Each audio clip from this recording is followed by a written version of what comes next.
Hello and welcome to my gameplay video for Pinball Arcade, which was recently released on PSN. Today I'll be covering the psvita version, which I recently posted a review on trophiesonpsn.com. I will post a link below this video. Please feel free to check it out and let me know your feedback. So let's get into it. So let's get this on. Here we go. So as you can see, I've queued up Pinball Arcade, ready to go. There we go. So in the live area you can see a few trophies there as well. So put a bit of time into this. So this load up. This is Pinball Arcade, which has been recently released, as I said before, developed by Farsight Studios. They are creating classic pinball tables from Goatleb, Williams, just trying to think of the others, Borley, and there is another one on there, but I'll come back to that shortly. So as you can see here, it's just taking a bit of time to connect to the PlayStation network, which is strange because, as I mentioned in the review, there's not much in terms of online connectivity, with the actual exception of online leaderboards. Okay, they're also looking to patch tournaments in there, but I'll cover that shortly. So as you can see here, we're now in the game. So there's 4 tables available from the start, which is Theatre of Magic by Borley, Arabian Nights by Williams, we've got Believe It or Not by Stern, and Goatleb have also put their Black Hole table on there. So we'll focus on the Theatre of Magic one. You can also use the touchscreen controls to scroll between the tables, although this seems like a quite pointlessly added feature. So there we go, we've got the Theatre of Magic here. So as you can see, we have leaderboards there. These are global leaderboards that you can post your name to. There's a tournaments feature, which as it states there, I don't know if you can see that writing clearly, but it states that this is a feature that is coming soon once more tables have been added to the Pinball Arcade.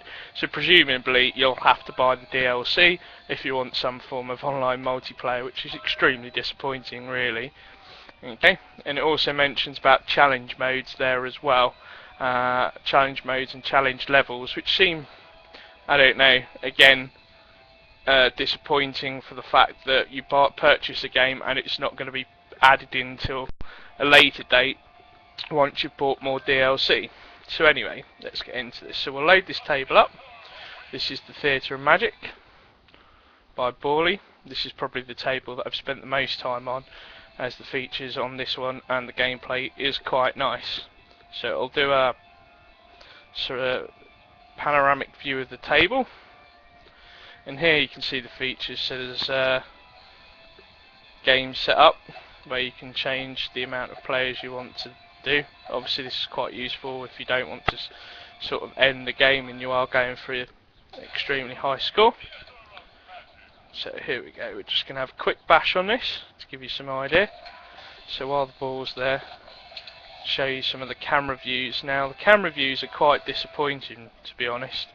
I think on Zen Pinball there's a choice of about 9 different cameras. Here there's only really 3 that you can choose from, and they don't seem to really aid you in the way that you play the game. It doesn't seem to really help you all that much. I mean, if anything, it's just a difference in height, and even then you quite often your view quite often gets obscured by the ball disappearing.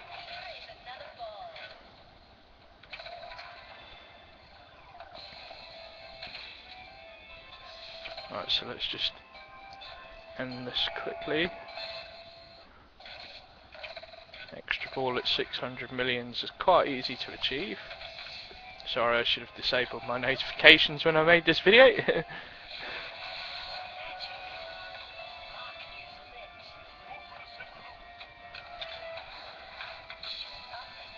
Now the one thing that does slightly annoy me on this table of Magic pinball table is it quite often, if you do a certain thing on it, it sort of captures your ball, locks it in, and then you start from scratch again.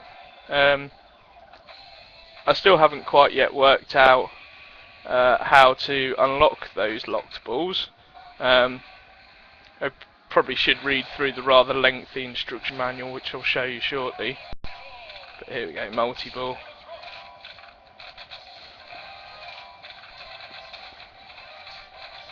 Let's just go crazy.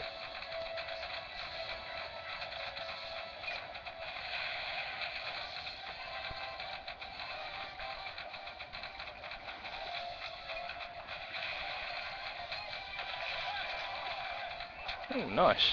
The jackpot.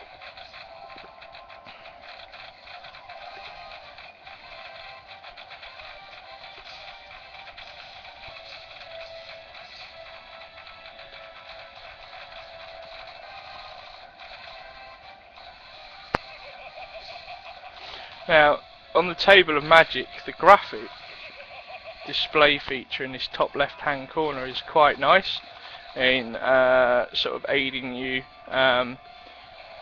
with regards to the table's quest sort of feature, which I'll cover shortly.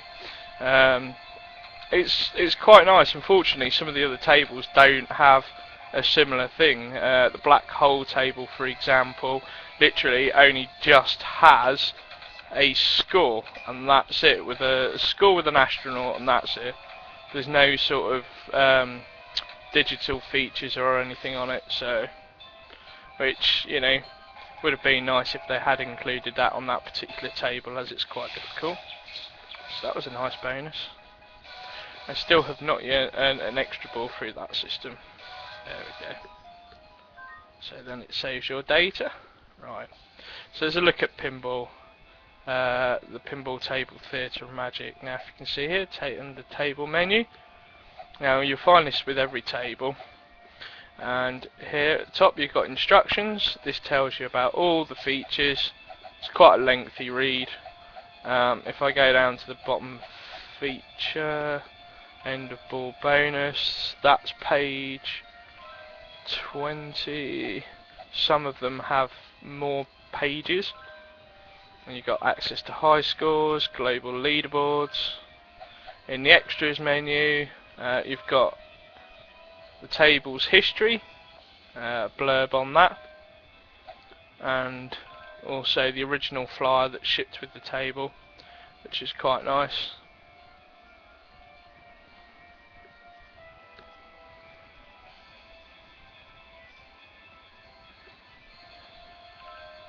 So there we go, that's pretty cool. Now, I mentioned in the review as well that there are tiers of difficulty.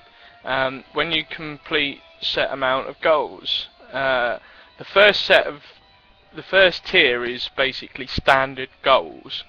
Once you've completed all the standard goals, it will check mark them for you and then complete them all, and you get raised up to the next tier of difficulty. Now on this particular table, the next tier of difficulty up from standard goals is called wizard goals. And if you can see here, there's 5 goals that you need to complete, and then you'll be lifted up into the next tier. Obviously I haven't got that far yet, or I'm just not that good enough to complete the wizard goals. But yeah, it does add a bit of replayability to the tables, but obviously the flaws are still there with the lack of functionality.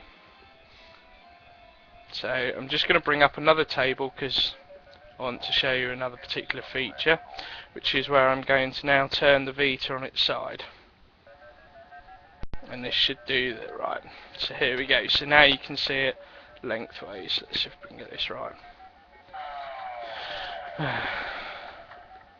So now the touchscreen controls will now come into play. Now, to be honest, I personally think this is completely pointless feature to have in. At the moment I am playing this with a gamepad attached to it, as you can see. But if I was out and about with my Vita as normal, which I wouldn't necessarily have the gamepad plugged into it, like I was the other day at Starbucks,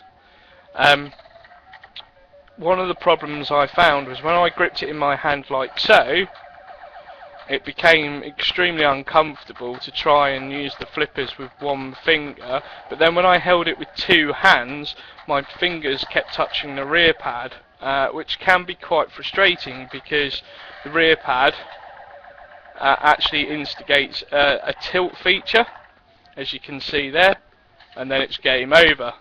Now obviously if you're trying to grip the Vita comfortably so that you don't drop it, you end up with either only one finger to be able to move the flippers, or like so, or alternatively, if you hold it with two hands, it's not a particularly comfortable grip, and you will end up touching the back touchpad with these fingers to get a proper grip on it.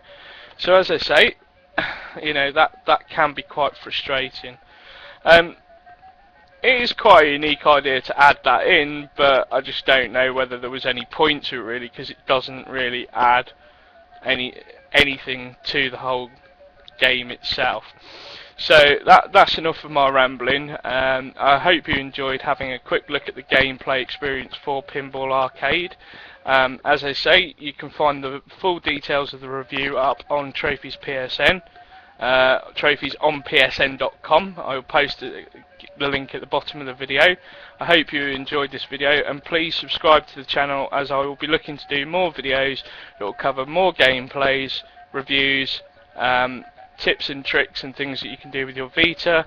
And yeah, so hopefully you continue to enjoy those and maybe learn something or teach me something as well. Any feedback you wish to leave, please put that in the comment section, and I will look forward to reading from you YouTube viewers.